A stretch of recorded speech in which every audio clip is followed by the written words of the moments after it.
Hey guys, so today we're going to talk about what I think the true meaning behind Game of Thrones was.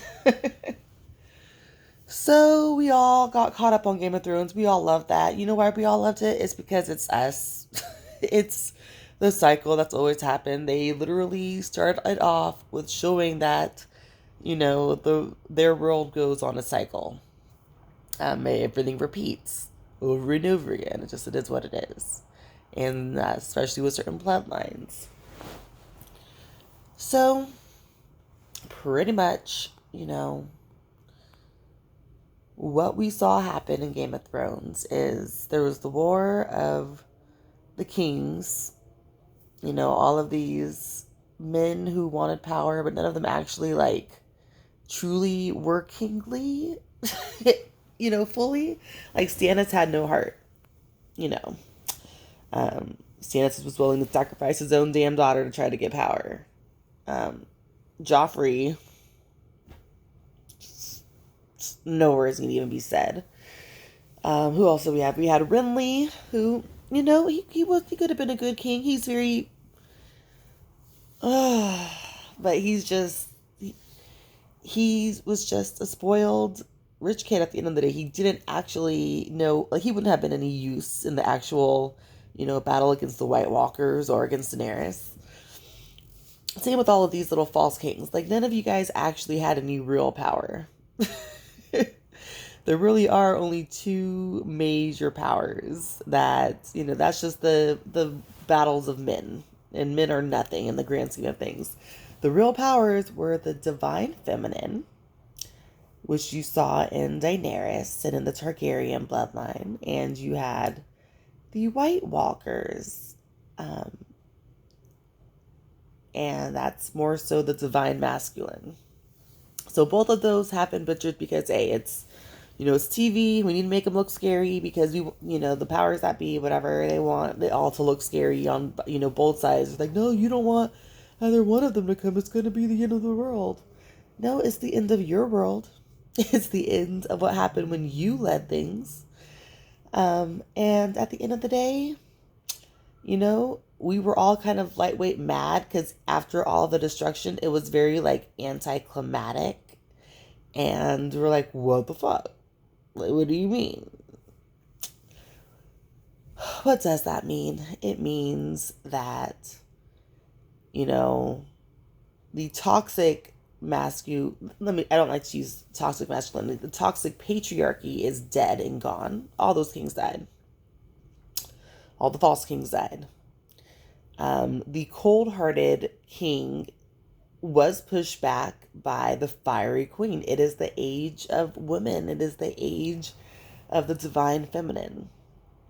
And, you had two feminine rulers, archetypes at the end. One was Cersei, one was Daenerys.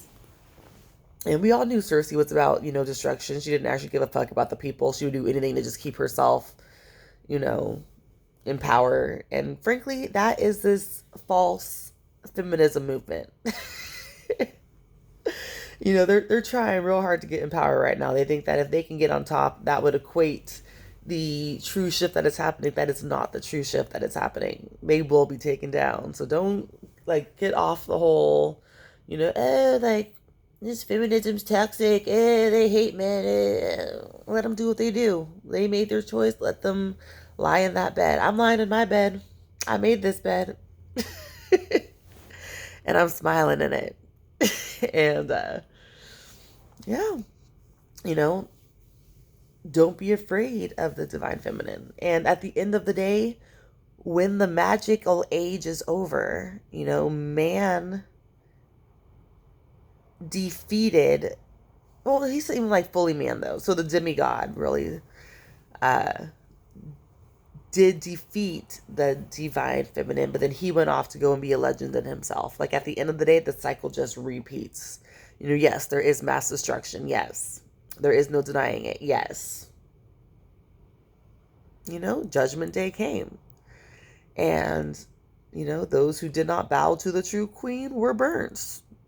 Those who apologized and acquiesced and got on the right side we're there to help to, realistically save the world from another, how do I say it? From the zombies. We'll just leave it at that.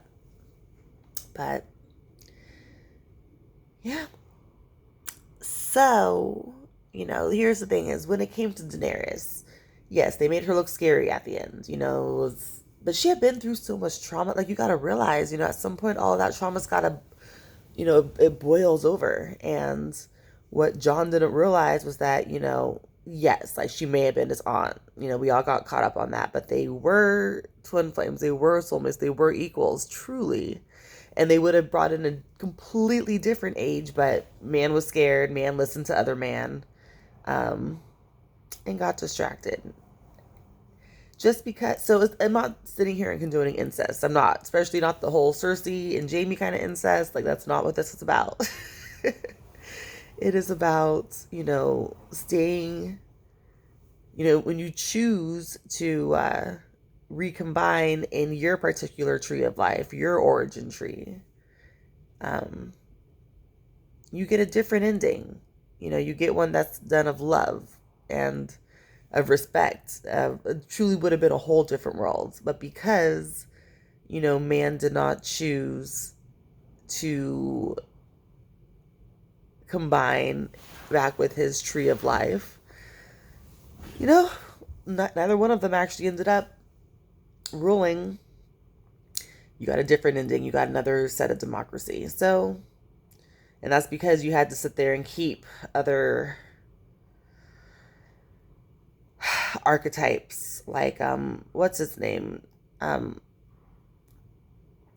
Tully, Catelyn's brother, the one that was the coward, but now he's like on the fucking council. He would not have been on the council if freaking Jon and Daenerys had just combined together and ruled the shit properly with their balance that they had. But no. So, at the end of the day, it is a choice on you. It is a choice. The divine feminine is what she is at this point. She's going to choose. And if she's asking the masculine, which one do you want? Do you want love or fear? How, it's my era. How do you want me to go about doing this? It really was his choice on how this played out. He killed her before he stabbed her in the stomach. Spoiler alert, if, you somehow missed that at this point. It's too late.